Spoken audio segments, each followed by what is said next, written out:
Salut à tous, ici Erakin. Aujourd'hui, je vais vous donner mon avis sur la drague de rue. Je pense qu'à notre époque, la drague de rue a une image vraiment négative, très négative même. Euh, le dragueur de rue est vu comme quelqu'un de lourd, un harceleur, et je pense que malheureusement, il y a une grosse part de vérité là-dedans. Euh, je tiens quand même à préciser que la drague de rue a toujours été, en tout cas de mon point de vue, a toujours été mal vue. Ça a toujours été l'apanage on va dire des hommes qui en quelque sorte transgressaient les règles de la société. C'était souvent euh, l'apanage des hommes, je dirais, sans, sans, euh, euh, sans rang social, du moins des hommes d'un rang social assez bas. Et ça leur permettait effectivement d'approcher des femmes qu'ils n'auraient jamais eu autrement, qu'ils n'auraient jamais pu approcher autrement. Et donc la drague de rue a quand même euh,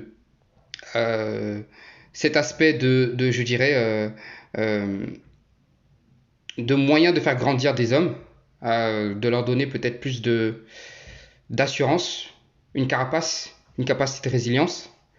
Et puis même, je dirais pour certains, même de la camaraderie, parce que euh, des dragueurs certains dragueurs se sont souvent fait des amis sur le terrain, des personnes totalement inconnues, mais à force de pratiquer dans des mêmes zones, finissaient par se rapprocher, se regrouper et former des groupes ou même devenir amis.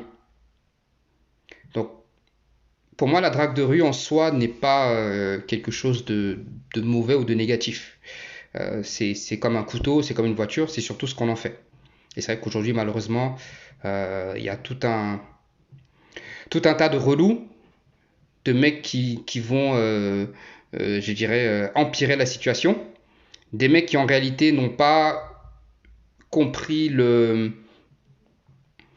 l'essence de la drague ou de la séduction. C'est-à-dire être capable d'accepter le rejet, d'être capable aussi de lire entre les lignes dans l'attitude de la femme. Et donc on se retrouve effectivement à avoir des relous qui en réalité ne draguent pas, qui en réalité ne séduisent pas, mais qui sont plus dans du harcèlement. Pour ce qui est de mon expérience, j'ai découvert la drague de rue dans ma vingtaine, par à l'époque c'était pas un groupe on va dire de copains, pas d'amis mais de copains, certains qui étaient peut-être plus chevronnés et qui m'y ont initié. Donc j'ai pu mettre, j'ai mis le pied à l'étrier. Et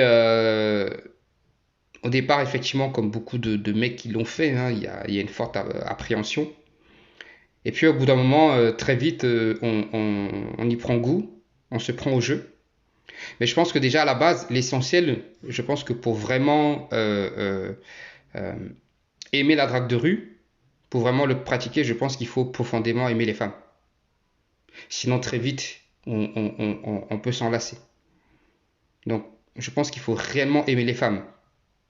Pas juste aimer les femmes comme l'homme lambda, donc qui a des besoins, mais je parle vraiment de réellement profondément aimer les femmes.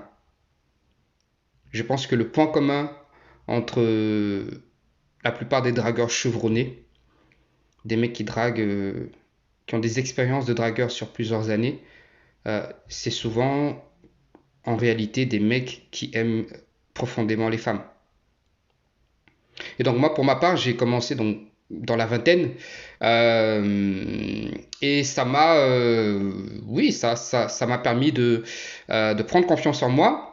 Ça m'a permis de m'affirmer, de me forger une carapace, de développer une capacité de résilience euh, et surtout d'avoir le choix. Donc j'avais ce sentiment de liberté, d'avoir le choix de pouvoir aller vers des femmes qui m'intéressaient sachant que bien sûr derrière je pouvais avoir un refus. Mais lorsque c'était un oui, lorsque j'allais au bout avec cette femme-là, bah, j'étais content effectivement de fréquenter une femme que j'avais choisie, une femme qui me plaisait.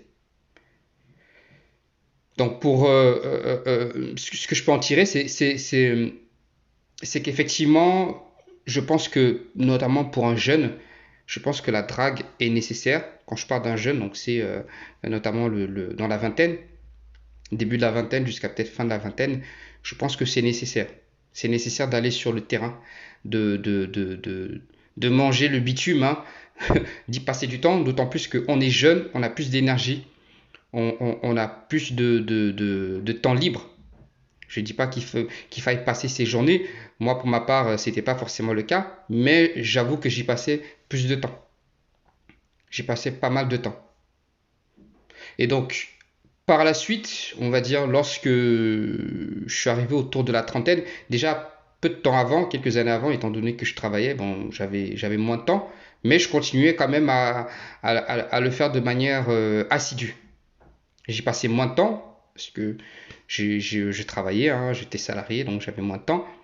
Mais par la suite, une fois que je suis rentré autour de 30 ans, voilà, j'ai aussi une vie, hein, puisque comme vous le savez, je suis père, donc j'ai aussi eu une vie. Mais de ce que j'ai constaté autour de moi, souvent dans la trentaine, une fois qu'on rentre autour de 30 ans et plus, certains peuvent encore pratiquer la drague de rue, mais à basse intensité. Parce qu'effectivement, bah, vous avez d'autres choses à faire, hein, vous avez d'autres priorités dans votre vie. Vous n'avez pas que ça à foutre euh, d'aller dans la rue euh, en chasse, quoi, entre guillemets. Vous n'avez pas que ça à foutre, quoi.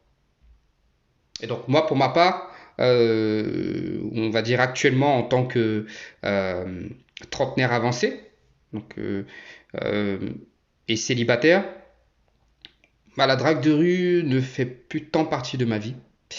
Euh, Ça va être occasionnel, c'est-à-dire je ne sais pas moi si je sors du boulot ou si je vais faire une course et que je croise potentiellement une femme qui pourrait m'intéresser, en tout cas physiquement, oui, je vais potentiellement tenter ma chance. Mais j'avoue que je n'ai plus forcément le temps. Et je remarque d'ailleurs, et même autour de moi, hein, je constate que lorsqu'on va rentrer dans cette trentaine, on est aussi plus regardant en général. On est plus regardant sur la qualité, on est plus exigeant. On fait moins en termes de quantité. On va être plus sur la qualité. Et il y a aussi cette capacité à être plus exigeant aussi, même lorsqu'on a initié le contact avec une femme, on va être plus regardant aussi sur peut-être l'état d'esprit de cette femme-là. C'est-à-dire que des attitudes qu'on aurait tolérées dans la vingtaine, juste parce qu'on voulait conclure, bah, parfois dans la trentaine, on a plus de temps, on a plus de temps à perdre avec ces petits jeux. Donc, dans la trentaine, c'est un game qui est totalement différent. Attention, je ne dis pas qu'il n'y a pas d'hommes dans la trentaine qui sont des dragueurs assidus et chevronnés. Mais je constate que pour la plupart, en tout cas moi c'est mon cas actuellement, j'ai plus forcément, j'ai plus forcément ça à foutre quoi. Donc, euh, mais mon expérience passée dans la vingtaine m'a quand même permis de garder certaines compétences, des compétences qui sont utiles lorsque je me retrouve en interaction avec une femme rencontrée dans n'importe quel type de contexte. Ça peut être dans un cercle social, ça peut être, je sais pas moi, dans un magasin, n'importe. Mais les compétences que j'ai pu développer dans ma vingtaine en tant que dragueur de rue bah, vont aussi pouvoir m'aider lorsque je serai en interaction avec une femme qui m'intéresse. Donc, euh, ces compétences que vous allez développer dans la vingtaine ne vont pas forcément se perdre. Donc, ce sont des choses que vous pourrez réutiliser plus tard. Et s'agissant du futur hein, de la drague, je pense que je pense qu'on va avoir de moins en moins de dragueurs. Et je pense que le peu d'hommes qui oseront encore draguer correctement euh, auront plus d'opportunités et plus de succès. Puisqu'on peut le voir aujourd'hui, tout le monde, tout le monde se réfugie sur les réseaux sociaux, sur les applications de rencontres, mais surtout en tout cas les réseaux sociaux comme Instagram. Euh, et donc, pour sortir du lot, pour se démarquer, je pense que euh, dans le futur, un homme aura tout intérêt à aller sur le terrain. Notamment si vous êtes un homme qui n'a pas forcément, qui n'est pas forcément photogénique, ou alors qui n'a pas forcément, je dirais, des caractéristiques physiques saillantes qui vont plaire sur les réseaux sociaux, bah, vous pouvez vous démarquer en allant dans la rue. J'ai connu pas mal de dragueurs qui en réalité physiquement payaient pas de mine pour diverses raisons, hein. Un peu bedonnant, frêle, pas spécialement, je vais pas dire moche, mais enfin, en tout cas, pas spécialement moche, mais pas terrible, quoi, de visage. Des mecs petits, enfin, tout un tas de choses qui pourraient, sur les réseaux, qui pourraient être des freins. Bah, ces mecs-là, sur le terrain, bah, pouvaient cartonner, en fait. Parce qu'ils pouvaient être en interaction directe et pouvaient montrer d'autres choses, d'autres qualités qu'ils ont. Et donc moi, ce que je dis, c'est effectivement, lorsqu'on a la vingtaine, on peut se permettre de passer beaucoup de temps à draguer dans la rue. Mais je dis aussi que plus vous prenez de l'âge, plus il faut que vous levez le pied. Parce que vous avez d'autres choses à faire, vous avez d'autres priorités, vous devez aussi vous développer, tant professionnellement que financièrement ou même physiquement, hein. Et surtout, vous avez moins d'énergie aussi. Donc, vous devez pouvoir gérer votre énergie. Mais à choisir, effectivement, bah, n'hésitez pas, pour ceux en tout cas qui veulent absolument rencontrer des femmes, bah, n'hésitez pas à de temps en temps aller sur le terrain. Vous pouvez faire un mix. Moi aujourd'hui, c'est ce que je fais, c'est un mix. C'est un mix entre les rencontres en ligne et les rencontres en physique. Et donc, l'avantage, c'est que je n'ai pas besoin de mettre plus d'énergie ou plus de temps que ça. Bien sûr, je mets du temps, mais pas plus que ça, notamment sur les rencontres physiques. Je ne vais pas sortir de chez moi et me dire je vais faire une session de drague où j'ai plus que ça à foutre. Enfin, j'ai pas que ça à foutre. Et donc, ce que je vais faire, ça va être plutôt de saisir des opportunités dans le monde réel. Lorsque j'ai des opportunités, pouvoir les saisir. Donc ça sera plus à l'opportunité. Je ne vais pas être en chasse.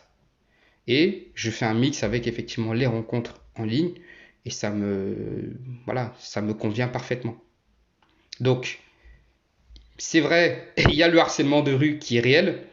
Je dirais qu'au niveau homme en termes de groupe, bah, la drague de rue est négative, dans le sens où il y a beaucoup, dans le lot, il y a beaucoup d'hommes qui sont des harceleurs. Mais au niveau individuel, en tout cas vous en tant qu'individu, bah, la drague peut être un formidable outil. En tout cas, si vous souhaitez rencontrer les femmes, ça va vous permettre effectivement de rencontrer, mais surtout pour pouvoir exceller ou en tout cas avoir des bons résultats, ça signifie que vous allez devoir développer des compétences en termes de tchatch, même en termes juste de développer votre esprit. Esprit, c'est capacité à interagir correctement avec une personne, à rebondir quand il faut, à être marrant sans être trop lourd, etc., etc. Donc, pour moi, ça reste une compétence. Et donc, même si globalement, il y a cette image qui est négative, euh, moi, je suis un adepte de l'équilibre. Donc, je ne vais pas dire à un jeune qui a la vingtaine de totalement éviter la drague de rue parce que non. Pour moi, j'encouragerais même plutôt cet homme à le faire. Si jamais il veut être radical, je dirais de ne pas être sur les applications de rencontre et de n'être que dans la rue. C'est tout pour aujourd'hui. J'espère que vous avez passé un bon moment. N'hésitez pas à me laisser en commentaire ce que vous en pensez, si vous avez des avis divergents ou si vous êtes d'accord avec moi. Et puis je reviens vers vous bientôt avec un nouveau podcast. À bientôt.